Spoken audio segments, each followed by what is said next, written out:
Hello, how in the world are you?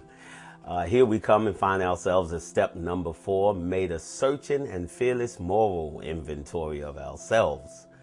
Step number 4 seems to be the boogeyman, for many people. For others, it's step number 5. But some people become really afraid to deal with step number 4. Made a searching and fearless moral inventory of ourselves. What are we talking about here? Okay, first of all, we're talking about an inventory. And as it says in the big book, any business that does not take a regular inventory is bound to fail and go bankrupt. And so we, as addicts, have not really looked at ourselves in a long time. As a matter of fact, we kind of been isolating ourselves and isolating ourselves from other people, isolating ourselves from real thoughts and reality, and just living in our own cocoon, in our own world. Well, this is a time where we want to reconnect with God, reconnect with ourselves, reconnect with the human race. So we make a searching and fearless moral inventory of ourselves. What bothers some people is the fact that we say it is a moral inventory. Now, when we talk about moral, I mean, you could look it up in the dictionary. There are many meanings, but one of the things we're talking about when we say morals, we're talking about right and wrong. And then we kind of get into the, do you believe in absolutes, or do you believe in relativism? And is your right my wrong, and my wrong your right, and your orthodoxy my heterodoxy, and all that kind of stuff. But what I'm talking to you about is, what do you think was right and wrong in your life? What are some things that you've done against your very own morals? What are some things that you've done that you said you would never do? What are some things that you said you would never say? We're not talking about my morals. We're talking about your morals. Now, we do have some almost universal morals. The big book suggests that you could use the 7 deadly sins.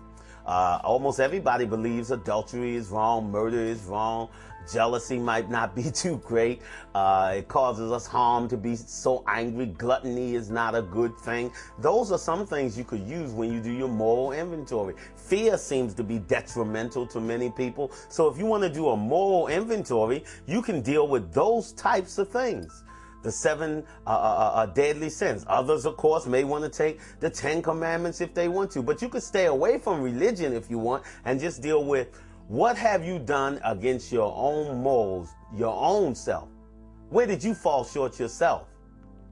We want to take a searching and fearless moral inventory. What was right about it? What was wrong about it? Now, one of the things I will hasten to say is that when we do our inventory, we're not just looking for all bad things. There are some good things about you and me. Even in the midst of our addiction, there was some good things about us. One of the good things is we're human beings, and all human beings have some good things in them. I was told when I came in one time, they said, you're not a bad person trying to get good. You're a sick person trying to get well. And I understood that inside of me there was the yin and the yang. There was some good, there was some bad, but I was not all bad and I was not all good. So when you do an inventory, look at the good and look at the bad. What many people have a tendency to do is to fall in one or two traps. Some people don't want to take an inventory because it overwhelms them with shame. They have a tendency towards shame. Terry Bradshaw said one time, how did he explain it? He said, shame is different than guilt. If you do something wrong and you feel guilty, that may be proper. Yeah, you're guilty. You did it. You murdered somebody. You're guilty. You feel guilty about it. That's proper. But shame is not feeling guilty about something you've done. Shame is feeling guilty and just shameful about who you are. It's not about what you've done. It's not the fact that I stole something. It's not the fact that I told a lie. It's the fact that I am a liar. I am a thief. I am no good. Shame overwhelms us with a sense of the fact that everything about us is rotten to the core, that we are no good. And so some people can't really go into a moral inventory because they are overwhelmed by shame. And that's a shame that really it's not proper. It's not proper. I was told one time that I had a disease and it was called terminal uniqueness. I said, what do you mean? I said to the fellow, terminal uniqueness. He said, you're going to die of a disease, terminal uniqueness. You think you're so unique. You feel so much shame as though you're the worst person that ever existed. He said, man, that's a lot of pride. Now, I had never thought about feeling down as pride. I thought pride always puffed you up. But he said, no, you got the kind of pride that says that you're so bad, the grace of God can't reach you. I'm such a worm that the grace of God can't. It takes a lot of pride to think you're the worst person in the world. It takes a lot of pride to think that you've done something under the sun that nobody else has done since Adam. Whoa, I mean, I'm really unique, and I'm gonna die of terminal uniqueness. That really hit me, that it was pride that made me think that I was so terrible that even the grace of God couldn't touch me. That's the kind of shame I'm talking about that you need to throw away. As you do your moral inventory, that shame that's a clinical factor. Something's wrong there. You are not the worst person that ever existed. And believe me, you have not done anything that at least one other person has done. You're not that unique. And you don't need to die of that terminal uniqueness. Take a moral inventory. Don't let shame overwhelm you. But then you have on the other side those people that have false pride. I can't personally get to it, but some people have false pride and they think they're the king of the mountain, and they think that their stuff, in a sense, don't stink. And they think that they're just good, that what they do is right and they're okay and they're the top of the mountain. They speak the best, they laugh the best, they walk the best, they talk the best, they do their job the best. Me take an inventory? For what? I'm perfect. That's a false pride that won't allow them to see their real self. You see, to take a moral inventory, you have to have humility. And humility has been defined as seeing things as they really are. Not groveling in the dirt, not becoming a doormat. That's humiliation. That's not humility. But humility is taking a correct view of yourself and seeing things as they really are. And the truth of the matter is, you're not all that and a bag of chips. That's false pride. False pride makes you think that you're everything. And that's a person really that has a lot of fear and is afraid to look at what's really real. So as you take your moral inventory, I want to caution you not to allow shame to overwhelm you so that you're just bogged down in writing, and you can't do it. Or pride that says that you haven't done anything wrong. False pride. When we take a moral inventory, it's suggested that we actually pick up pen and pencil and write it down. Make a searching and fearless moral inventory of ourselves. Actually write down what you have done.